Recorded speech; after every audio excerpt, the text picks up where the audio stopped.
अगर आपका सपना एक गवर्नमेंट प्राइमरी टीचर बनने का है, सरकारी स्कूल में कक्षा 1 से लेकर कक्षा 5 तक के बच्चों को पढ़ाने का है, तो आज मैं डिटेल में आपको यहाँ पर बताता हूँ कि इसके लिए क्या एलिजिबिलिटी है, किस तरीके से आप यहाँ पर कर सकते हैं, क्या आपको एंट्रेंस एग्जाम देना होगा, क्या आपको रिटर्न एग्जाम यहाँ पर देना होगा। तो सबसे पहले हम समझ लेते हैं जो गवर्नमेंट प्राइमरी टीचर बनने के लिए बेसिक एलिजिबिलिटी है उसको यहाँ पर समझते हैं। तो इसके लिए आपको क्या करना होगा, इसके लिए जो मैं 3 कोर्सेज यहाँ पर आपको बता रहा हूँ उन 3 कोर्सेज में से कोई भी एक कोर्स आपको यहाँ पर करना होगा। तो सबसे पहले अगर हम यहाँ पर देखते हैं तो आप लोगों को जो है वह 2 साल का डीएलएड आपको जो है वो करना होगा।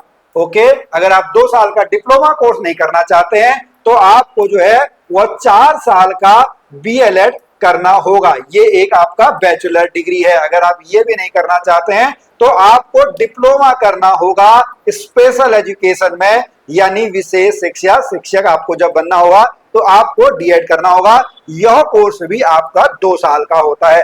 अब यहाँ पर हम बात करते हैं कि इसके लिए आपका क्या बेसिक एलिजिबिलिटी है प्राइमरी टीचर बनने के लिए। तो आपका ये है, अगर हम यहाँ पर देखेंगे तो उत्तराखंड की अगर हम यहाँ पर बात करते हैं तो उत्तराखंड में डीएलएड करने के लिए आपको ग्रेजुएशन होना जरूरी है। अभी हम इसके एंट्रेंस एग्जाम की भी यहाँ पर जो है वो बात करते हैं, लेकिन उत्तराखंड के कॉलेज से डीएलएड करने के लिए आप लोगों को ग्रेजुएशन होना जरूरी है। जबकि आप अन्य राज्यों की अगर यहाँ पर बात करते हैं वहां पर आपको चाहे डीएलएड हो, चाहे बीएलएड हो या डीएड स्पेशल एजुकेशन हो, तो आप लोगों के लिए जो बेसिक क्राइटेरिया है वह क्लास 12 है। तो अगर कक्षा 12 के बाद ही आप यहाँ पर जो है वो सरकारी टीचर बनने के अपने सपने को पूरा करना चाहते हैं तो आप इनको भी यहाँ पर कर सकते हैं। अब यहाँ पर एक क्वेश्चन आता है कि सर अगर हम अन्य स्टेट से, अदर स्टेट से डीएलएड कर लाएं, डीएड कर लाएं या बीएलएड कर पाएं तो क्या हम उत्तराखंड की जो प्राइमरी वैकेंसी आती है उसमें हम एलिजिबल होंगे?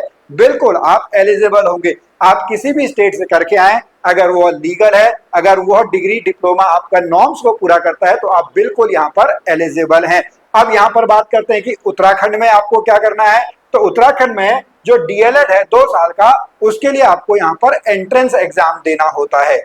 जबकि अदर स्टेट की अगर हम बात करेंगे तो वहां पर आपको एंट्रेंस एग्जाम नहीं देना होता है। फिर यहाँ पर कुछ हमारे एस्पिरेंट का क्वेश्चन आता है कि ठीक है, मैंने क्लास 12 के बाद तो आपका एडमिशन ले लिया, लेकिन प्राइमरी टीचर बनने के लिए तो मेरे को ग्रेजुएशन करना होगा, तो क्या मैं दोनों साथ साथ यहाँ पर कर सकता हूँ? बिल्कुल, हमने इससे रिलेटेड भी डिटेल में वीडियोस बनाई हुई है, आप उसको भी चेकआउट कर सकते हैं। लेकिन नॉर्मली अगर मैं आपको बताऊं तो मेरा सजेशन आपको रहेगा कि आप जो ये आपके प्रोफेशनल कोर्सेज हैं वो आपको रेगुलर बेस पे करने चाहिए। साथ में आपको जो आपकी ग्रेजुएशन है वो ग्रेजुएशन आपको किसी ओपन यूनिवर्सिटी से करनी चाहिए, चाहे वो उत्तराखंड ओपन यूनिवर्सिटी हो, इंदिरा गांधी ओपन यूनिवर्सिटी हो, वहां से आप कर सकते हैं। आप 2 रेगुलर डिग्री कोर्सेज जो है वो एक साथ नहीं कर सकते हैं, लेकिन एक रेगुलर और एक आपका ओपन यूनिवर्सिटी से जो डिस्टेंस लर्निंग वाले कोर्सेज होते हैं उनको आप साथ में कर सकते हैं, वो आपका वैलिड होता है। तो आप क्लास 12 के बाद जो है वो डिप्लोमा डीएलएड जो है वो आप अपना रेगुलर बेस पे करें, ग्रेजुएशन जो है वो आप किसमें करेंगे? ग्रेजुएशन आप अपना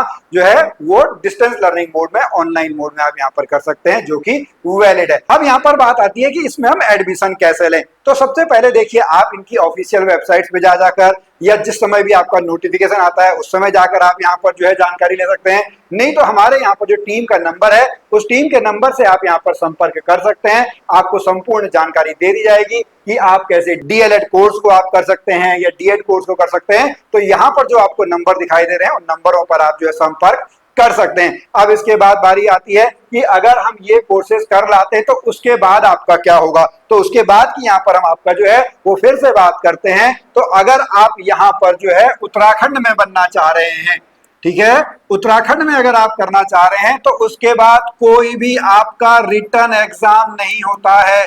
ये बहुत अच्छी बात है। उत्तराखंड में जो आपका यहाँ पर सिलेक्शन होता है, उत्तराखंड में प्योर सिलेक्शन आपका जो है वो आज की डेट में अगर हम कहेंगे, आज है, हम बात कर रहे हैं अगस्त 2026 की है। भविष्य में आपका क्या होगा ये अभी हमें नहीं पता, लेकिन अगस्त 2026 की अगर हम बात करते हैं तो उत्तराखंड में एक प्राइमरी टीचर बनने के लिए आपको कोई भी एग्जाम नहीं देना है। आपका सिलेक्शन जो है वो आपका मेरिट बेस पे यहाँ पर होता है। और यहाँ पर मैं आपको बता दूं कि अगर आप डीएड स्पेशल एजुकेशन कर रहे हैं तो आप नॉर्मल टीचिंग वैकेंसी में भी अप्लाई कर सकते हैं और विशेष शिक्षा शिक्षक स्पेशल एजुकेटर की वैकेंसी में भी आप अप्लाई कर सकते हैं। लेकिन अगर आप डीएलएड डीएड करके आए हुए हैं और आपको सेंट्रल के एग्जाम्स में जाना है, यानी आपको केंद्रीय विद्यालय का एग्जाम देना है, या आपका नवोदय विद्यालय का एग्जाम देना है, या आपको DSSB का जो एग्जाम है वो देना है, वहां पर इसको जो है वह पीआरटी वैकेंसी कहा जाता है। तो वहां पर आपको जो है वह एक रिटर्न टेस्ट देना होता है। ये अंतर है। उत्तराखंड में प्राइमरी टीचर बनने के लिए आपको कोई भी रिटर्न एग्जाम नहीं देना होता है, आपको केवल जो है वो यहाँ पर मेरिट बेस पे आपका सिलेक्शन जो है वो होता है। लेकिन केंद्रीय विद्यालय एनवीएस DSSB में आपको जो है वह एक आपका रिटर्न टेस्ट देना होता है, उसको आपको वहां पे क्वालिफाई करना होता है। ये डिटेल में हमने अलग से वीडियोस बनाई, इसका क्या एग्जाम पैटर्न रहता है, किस तरीके का आपका रहता है। तो इस तरीके से जो हमारी शुरुआत में हमने आपका बात करी थी कि जो आपका गवर्नमेंट प्राइमरी टीचर बनने का जो अब सपना है वो अब आपका जो है वह पूरा होगा। इसके लिए आप अधिक जानकारी जो है वो आप इन नंबर्स जो है वो इन नंबर्स पे आप जाकर जो है वो ले सकते हैं। यहाँ पर आपको डिटेल में जो है वो जानकारी दे दी जाएगी। तो आए दिन आपका जो डाउट है वो डाउट यहाँ पर क्लियर हो गए होंगे। अगर फिर भी आपका कोई डाउट होता है तो कमेंट में आप हमको निश्चित रूप से पूछ सकते हैं, हम जरूर आपकी हेल्प करेंगे। अगर आप पर्सन टू पर्सन पूछना चाहें तो जो ये नंबर आपको यहाँ पर दिखाई दे रहे हैं, इन नंबरों पर आप हमसे जो है वो संपर्क कर सकते हैं।